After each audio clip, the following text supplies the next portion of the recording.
ડુંગળીના વધતા ભાવ પર આવી શકે છે અંકુશ। નાસિકથી નીકળેલી કાંદા એક્સપ્રેસ દિલ્હી પહોંચી બજારોમાં ભાવને કંટ્રોલ કરવા માટે સરકારની આ તૈયારીઓ છે।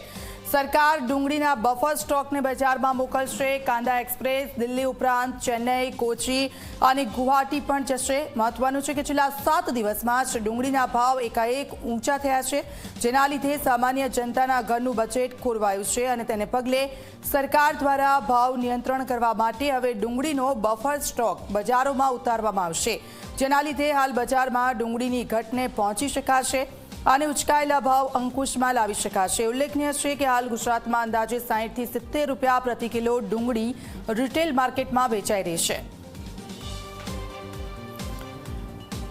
તો બજારોમાં ડુંગળીના જે ભાવ છે તેને કંટ્રોલ કરવા માટે સરકારની આ તૈયારી છે। બફર એક્સપ્રેસ મારફતે ડુંગળી છે એ 3 રાજ્યોમાં જશે। આ ટ્રેન ચેન્નઈ, કોચી અને ગુવાહાટી પણ જશે। આપ જુઓ, બજારમાં મોકલવામાં આવશે સરકાર તરફથી આ ડુંગળીઓ। ડુંગળીના વધતા ભાવ પર અંકુશ આવી શકે છે।